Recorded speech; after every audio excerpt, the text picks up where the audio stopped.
All right, as you might expect, millions of people are bracing for this and what it may bring: lethal storm surges, ferocious winds, and potential tornadoes as Hurricane Milton barrels its way toward Florida. The National Hurricane Center is warning that the storm will be life-threatening and devastating to part of the state's west coast. Milton already has forced mass evacuations and some gas shortages as people prepare to hunker down or flee for safety. I live close to the water, and I have a lot of sliding doors that I want to get prepared for because I am worried about flooding. I'm in a flood zone. We want to evacuate probably in the next couple hours. We're going inland. I guess we're prepared to sit in the traffic. They say it's going to be biblical, so we were going to stay, but I don't want to take the chance because of the bridges also. Once they're covered, you can't get out. I want you to take a look at this. It's how huge Hurricane Milton is, as seen from the International Space Station just yesterday. It's covering much of the Gulf of Mexico. Milton is currently swirling as a Category 5 storm. That means it has winds up to 160 miles per hour. Now, it may weaken in strength, but it will still be serious when it makes landfall. It's expected to double in size, in fact, before that happens late tonight or early Thursday as a Category 3 storm. Our Tom Hanson is following this story for us from Daytona Beach, Florida, and he joins us now. Tom, we want you and the crew to be safe as you ride this out, but it's important we get this information out to everyone. Talk to us about the evacuation orders and how many people actually listen to them.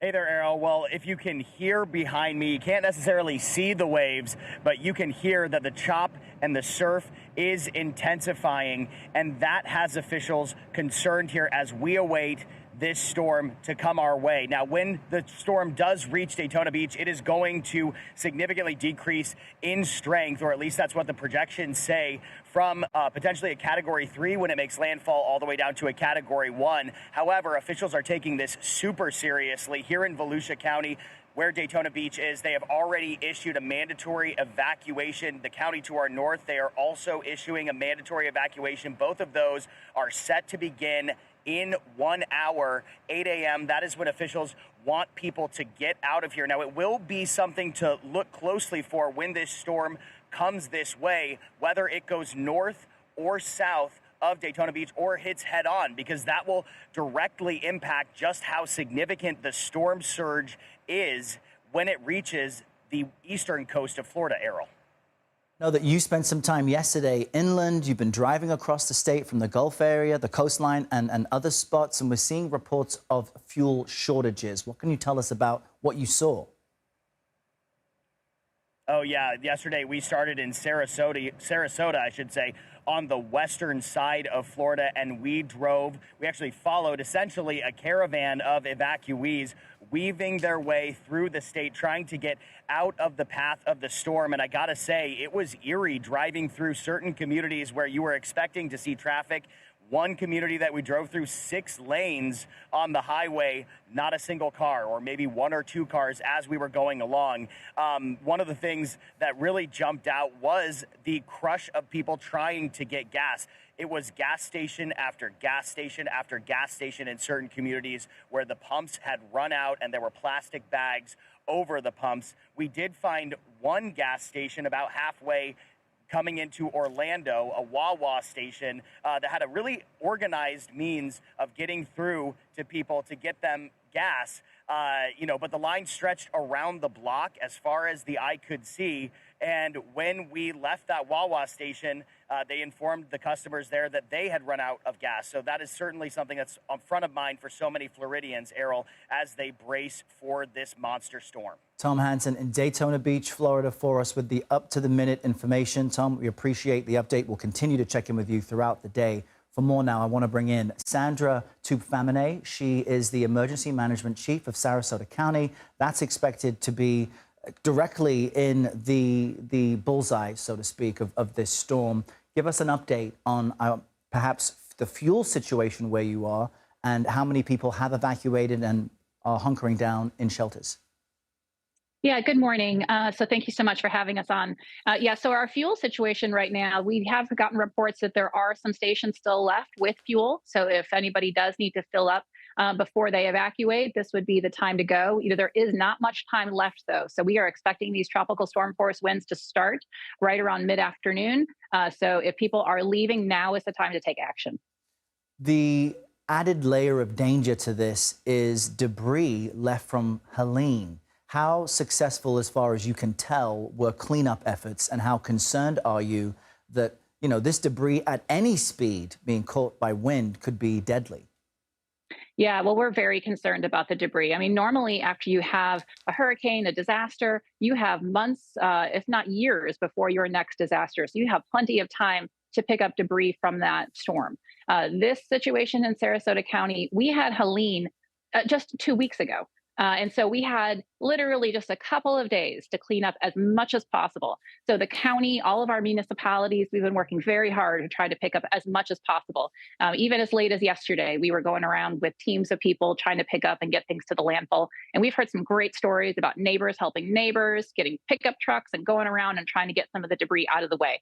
But we do know that this is going to be a challenge for us, an added challenge on top of everything else that we expect to come with a storm. And I just want to emphasize what you said there about neighbors helping neighbors. People can get panicked, they can get frustrated, and at a moment like this, you want to cooperate with the folks that are with you as much as possible. And Sandra, I'm wondering, from your perspective as an emergency official who has to stay and ride this out, what are you and what is your family doing?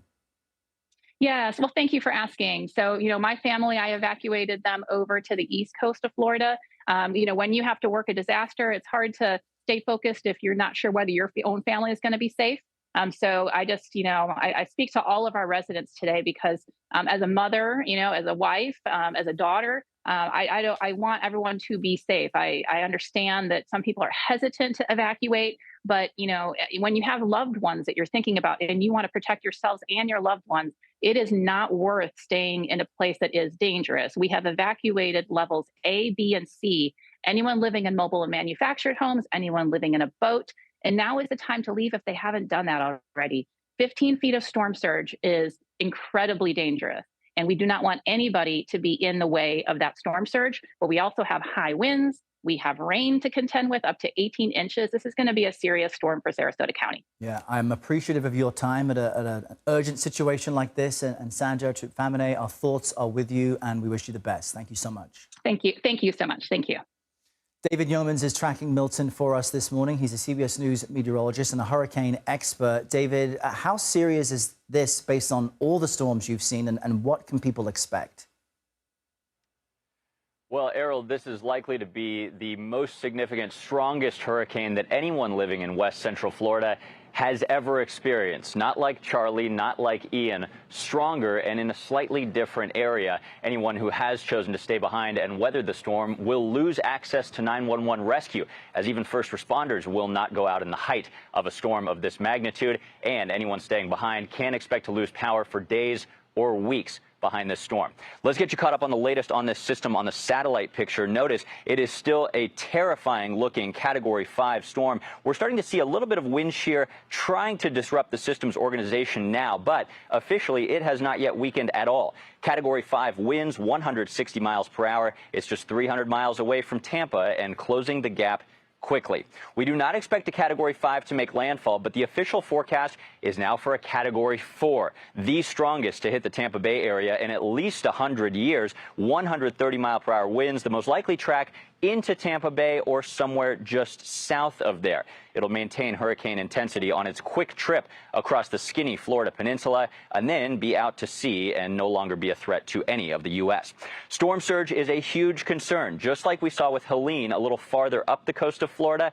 This one down toward Tampa, though, 10 to 15 feet. That ocean level rise could be twice what Tampa Bay saw in Helene. That was a 7-foot ocean level rise. This could be the highest that they have ever experienced, with records dating back to the 1840s. Let's talk about the wind gusts. It's already breezy with rain picking up in Florida as the center of the storm approaches quickly. By 2 p.m., tropical storm force winds take over the Tampa area, over 39 miles per hour, and things only get worse from there. This is why your preparations need to be rushed to completion. Overnight tonight, hurricane force winds in Tampa, stronger winds near the core with gusts certainly over 110 miles per hour. By early tomorrow morning, hurricane force winds possible in Orlando, along the coast as well. Coming up a little bit later this morning, we'll talk about the inland flooding threat. Up to 18 inches of rain possible, Errol, the same high-risk flood that we saw in North Carolina, unfortunately, from Helene. And if you're anywhere near Tampa, get a battery-powered radio. It will help you in the aftermath of all this, David. Very serious stuff. We appreciate the warnings.